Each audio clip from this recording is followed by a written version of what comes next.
नमस्कार, 9 की खबर देख रहे हैं आप। मैं हूं आपके साथ सिराधा शेखर। शुरुआत बड़ी खबर के साथ करेंगे। आज वर्चुअल रैली के बाद नीतीश कुमार अब जनसभा करने वाले हैं। आज और कल नीतीश कुमार 8 विधानसभा क्षेत्रों में चुनावी जनसभा करेंगे। आज 4 जगहों पर सीएम की सभा होने वाली है। ये सभाएं जो है बांका के अमरपुर, भागलपुर के सुल्तानगंज, वहीं मुंगेर के तारापुर, तो पटना के मोकामा में ये 4 सभाएं होने वाली हैं। वहीं 15 अक्टूबर को यानी कल भी 4 विधानसभा क्षेत्रों में सीएम की सभा होगी। कल मुख्यमंत्री लखीसराय के सूर्यगढ़ा, शेखपुरा के बरबीघा, पटना के पालीगंज और जमुई के चकाई विधानसभा क्षेत्र में सभा को संबोधित करेंगे। तो वर्चुअल रैली के बाद अब बारी है फिजिकल रूप से जनता से जुड़ने की और एक के बाद एक 2 दिनों तक लगातार सभा को संबोधित करेंगे नीतीश कुमार। आज 4 जगहों पर नीतीश कुमार की सभा है। वहीं कल यानी 15 अक्टूबर को भी 4 जगहों पर नीतीश सभा को संबोधित करेंगे। हम आपको बताएं कि आज कहां-कहां के लोगों से रूबरू होंगे। बांका के अमरपुर में सभा को संबोधित करेंगे नीतीश कुमार, तो भागलपुर के सुल्तानगंज में भी सीएम नीतीश की सभा होने वाली है। इसके अलावा मुंगेर के तारापुर और पटना के मोकामा में सभा करने वाले हैं नीतीश कुमार। ये आज का कार्यक्रम रहेगा। 15 अक्टूबर को भी 4 जगहों पर सभा करने वाले हैं मुख्यमंत्री।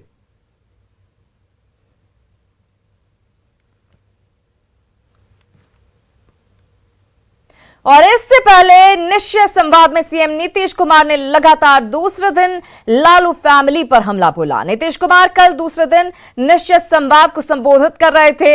नीतीश ने कहा कि पति पत्नी राज में बिहार पिछड़ गया। नीतीश ने यह भी कहा कि उनके लिए परिवार ही सब कुछ है, जबकि हमारे लिए पूरा बिहार ही परिवार है। विपक्ष के पास काम करने का अनुभव नहीं है। सीएम ने यह भी कहा कि न्याय के साथ विकास जारी रहेगा और सरकार 50 साल को ध्यान में रखकर काम कर रही है। सीएम ने पंचायत चुनाव में आरक्षण को अपनी सरकार की देन बताया। साथ ही अल्पसंख्यकों और युवाओं के लिए विशेष योजना के साथ ही बेटों के साथ बेटियों को भी साइकिल देने का जिक्र किया। क्या हुआ था भागलपुर में दंगा, कैसा भयंकर दंगा हुआ था। इस देश के कुछ ही दंगे ऐसे हुए जिस तरह का वहां हुआ, लेकिन कोई सजा देने करवाने का काम या लोगों को राहत देने का काम कहां हुआ, जब हम तो जानते थे कि वहां कुछ नहीं हो रहा। और जब 2005 में हम यात्रा पर थे, न्याय यात्रा पर, तो वहां हमारे पार्टी के अनेक लोग जो अल्पसंख्यक समुदाय के थे, एक एक बात बैठ करके हमको जो बताया।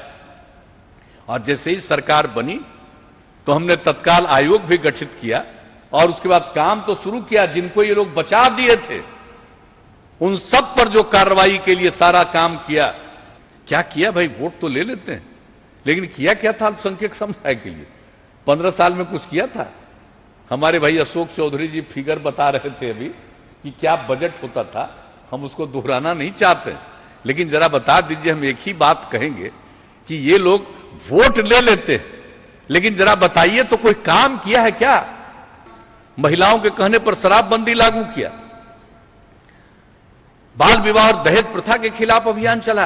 ये सब काम हम लोग करते रहे तो बहुत लोगों को शराबबंदी जो महिलाओं के कहने पर लागू किया, उसके चलते हमसे है बहुत चीड़ भाई।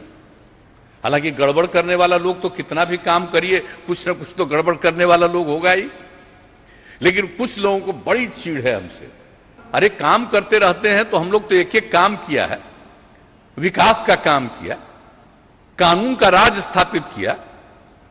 न हम किसी को बचाते हैं न किसी को फंसाते हैं, और हर प्रकार से जितना काम हुआ लोग बोलते रहता। आप जान लीजिए 2018 में जो प्रकाशित हुआ देश भर का आंकड़ा, बिहार का अपराध के मामले में इस देश में 23वें नंबर पर है नीचे।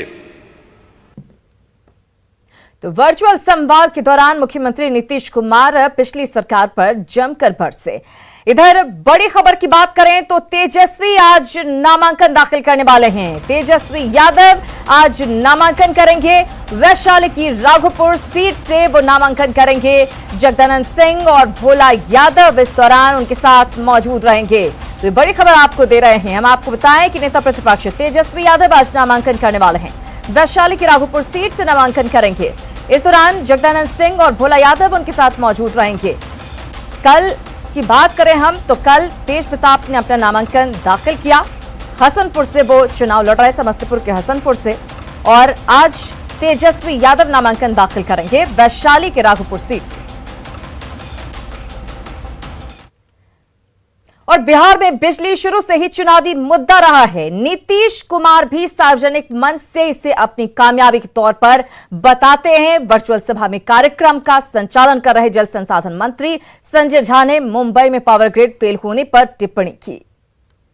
कल ये चला हुआ है कि देखते हैं सोशल मीडिया में काफी कि ई काबा वाला पूरा हर एक लोग अपने अपने तरीके से इसको रखते हैं। मुझे एक मेरे मित्र ने भेजा है अभी कि मुंबई में बत्ती गुल बा, बिहार में लाइट फुल बा।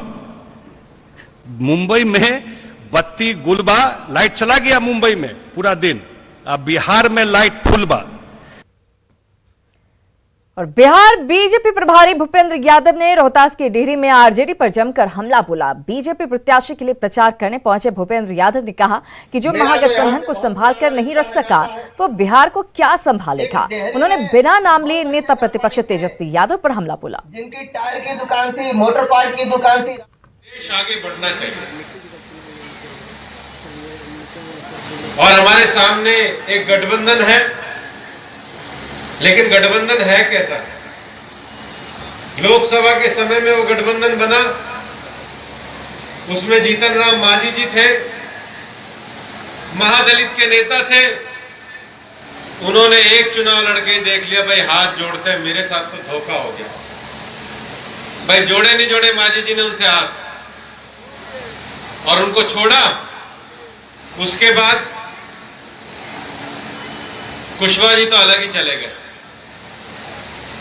उन्होंने भी कहा कि आरजेडी ने धोखा दिया। उसके बाद वीआईपी पार्टी, अति पिछड़ा समाज का एक लड़का गलती से उनके पास चला गया, लोकसभा में तो सीटें दी, बाद में विधानसभा में ऐसा हाल करा कि उसने प्रेस कॉन्फ्रेंस में खड़े होकर कहा कि मेरी पीठ पे क्या घोंप दिया, क्या घोंप दिया।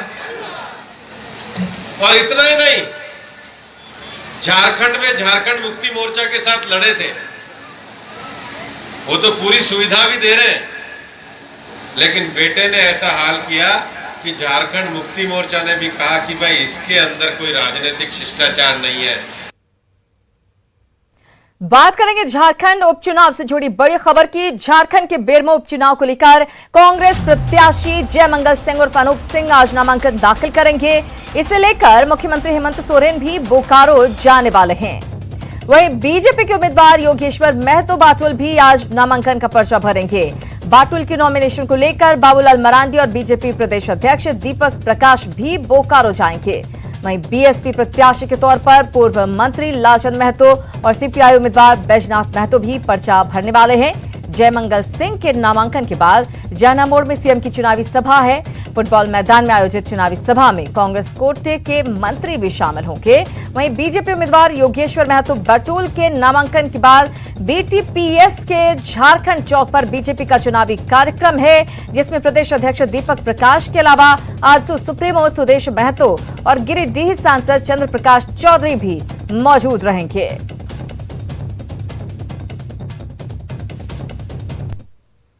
इधर चुनाव से पहले लगातार रुपयों की बरामदगी जारी है। छपरा में 2 युवकों के पास से 31,99,000 रुपए बरामद किए गए हैं।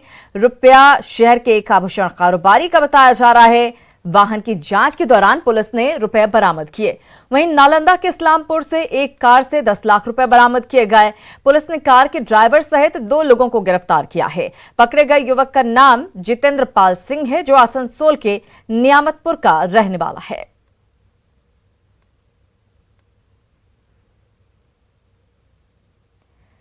उधर सीवान में भी वाहन चेकिंग के दौरान एक कार से 9,15,000 रुपए बरामद किए गए। इस बात की जांच की जा रही है कि रुपए किसके हैं। वैसे बताया जा रहा है कि रुपए कारोबारी के हैं, जो वसूली के बाद सीवान लौट रहा था और तभी ये बरामदगी हुई। खबर मधुबनी से, जहां पर विदेशी शराब की 898 कार्टन जब्त की गई। 2 लोगों को गिरफ्तार भी किया गया, 2 तस्करों को गिरफ्तार किया गया है। हरियाणा से ये शराब लाई जा रही थी। सकरी पुलिस ने शराब की बड़ी खेप को पकड़ा है। चावल के बोरों के बीच छिपाकर यह शराब रखी गई थी। पंडौल के लिए हरियाणा से लाई गई थी यह शराब। करीब 5 घंटे तक शराब की बोतलों की गिनती होती रही। तो ये बड़ी खबर आपको दे रहे हैं। हम आपको बता दें कि चुनाव के दौरान शराब की बरामदगी भी हो रही है, कैश की बरामदगी भी हो रही है। मधुबनी से 898 कार्टन विदेशी शराब की जब्त की गई, साथ ही 2 लोग गिरफ्तार किए गए हैं। हरियाणा से यह शराब लाई जा रही थी। वहीं मुंगेर पुलिस को बड़ी कामयाबी मिली है। दियारा इलाके में चल रही नकली अंग्रेजी शराब की फैक्ट्री का खुलासा हुआ। बरियारपुर प्रखंड के डुमरिया टोला में अंग्रेजी शराब बनाए जाने की सूचना मिली थी। इसके बाद मुंगेर एसपी लिपि सिंह ने इस बड़े रैकेट को पकड़ने के लिए 4 टीमें बनाई थी। 18 दिन तक पहले रेकी की गई। 3 दिन पहले यह तय किया गया कि कैसे छापेमारी की जाएगी। इसके बाद 28 घंटे तक लगातार छापेमारी की गई। डुमरिया टोला में दरअसल हर घर के पीछे एक झोपड़ी बनाई गई थी और झोपड़ी में ही शराब को बनाने का काम चलता था। कहीं बोतलों की सफाई होती थी तो कहीं बोतलों में शराब भरकर फिर दूसरी जगह पर स्टिकर लगाकर उसे पैक किया जाता था। हाथ से ही सारा काम होता था। नकली सील भी पश्चिम बंगाल से मंगाया जाता था और नकली मुहर भी वहीं से धंधेबाजों को सप्लाई की जाती थी।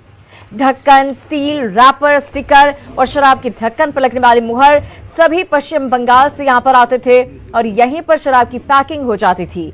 375 ml शराब की खाली बोतलों को दूसरे जिलों से खरीद कर मंगाया जाता था और साफ करने के बाद उसमें नकली शराब बनाकर पैक कर आसपास के जिलों में सप्लाई की जाती थी। लिपि सिंह नीचे।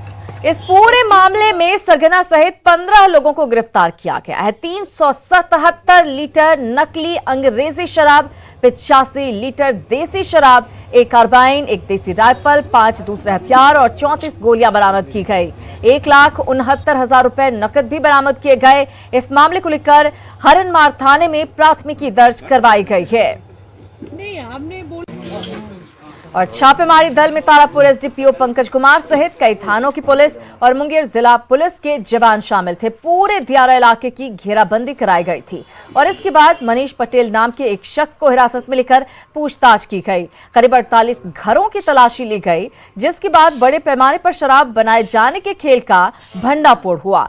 मनीष पटेल की इस गोरख धंधे का मनीष पटेल ही मास्टरमाइंड है और उसी ने शराब बनाने की फैक्ट्री लगा रखी थी। काफी संगठित तरीके से मनीष पटेल इस काम को अंजाम दे रहा था। गांव के लोगों को प्रभाव में लेकर और उन्हें रुपयों का लालच देकर इस धंधे में शामिल करता था। घंटे की वहाँ पे छापामारी लगी। वहाँ पे जितने भी घर थे करीब 48 उनको जो है सबको देखा गया और वहाँ पे हम लोग को काफ़ी अच्छी सफलता मिली। वहाँ पे हम लोगों ने अवैध जो है अंग्रेज़ी शराब बनाने वाली देसी फैक्ट्री का उद्भेदन किया। काफ़ी भारी मात्रा में वहाँ पर हम लोग को 377 लीटर जो है निर्मित जो आपका ये स्पूरियस लिकर होता है, साथ में 85 लीटर देसी शराब, उसके साथ करीब उसका बनाने का आपको स्पिरिट, फ्लेवर, जो स्टिकर वगैरह होता है जो ये सब लोग बंगाल से मंगाते हैं, वो सब बरामद हुआ। इनका जो मास्टरमाइंड है मनीष पटेल, उसको 14 उसके साथियों के साथ गिरफ्तार किया गया। एक बोलेरो गाड़ी और कई तरह के मोबाइल फ़ोन्स और जो भी सामान यूज़ होता है नकली दारू बनाने के लिए, हम लोगों को करीब 7500 खाली बॉटल्स भी वहाँ मिली हैं। 40,000 के आसपास स्टिकर भी मिले हैं। जो सील करने के लिए बॉटल किया जाता है वो भी मिला है। तो एक तरीके से वहाँ पर, क्योंकि वो दुर्गम क्षेत्र था और थोड़ा मुश्किल था, हम लोगों ने इसमें काफ़ी मेहनत की। काफ़ी प्रशंसनीय कार्य है ये हमारे मुंगेर पुलिस का। तो हम लोगों ने करीब 2 हफ्ते की जो मेहनत है वो हम लोगों ने फाइनली सक्सेसफुल हुई।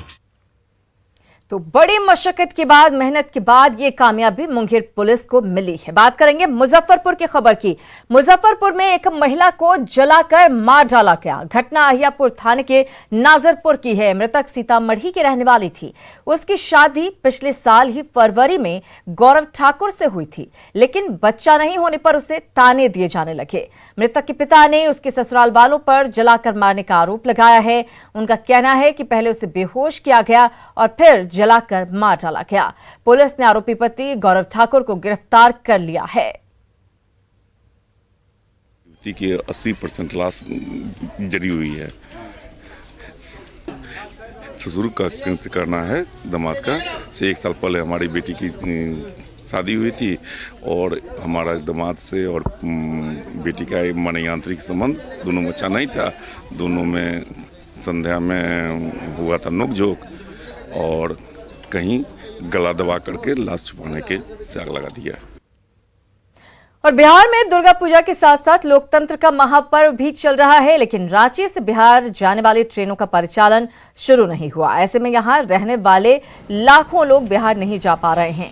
लिहाजा प्रवासी मैथिलों की संस्था विद्यापति स्मारक समिति ने मुख्यमंत्री को पत्र लिखकर ट्रेन और बस सेवा शुरू करने की मांग की है। वहीं रेलवे ने कहा कि 15 अक्टूबर से हावड़ा शताब्दी ट्रेन शुरू होने जा रही है, लेकिन अब तक राज्य सरकार द्वारा बिहार जाने वाली ट्रेनों को चलाने की अनुमति नहीं मिली है। हालांकि संसदीय कार्य मंत्री आलमगीर आलम ने इस पर जल्द फैसला लेने का भरोसा दिलाया है।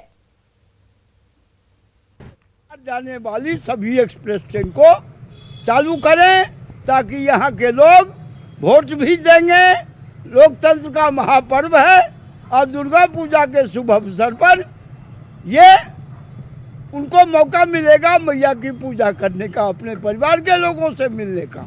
हम लोग को जो जानकारी है इस पर अभी कोई पहल नहीं हुई है फिलहाल, लेकिन हेडक्वार्टर से जैसे ही कोई दिशा निर्देश आएगा किसी भी ट्रेन को चलाने के लिए हम लोग पूरी तरह से तैयार हैं। कि हमारा यहाँ कोविड-19 की महामारी जो है केसेस ज़्यादा नहीं बढ़े, लोग सुरक्षित रहें। और केंद्र सरकार का भी आया है।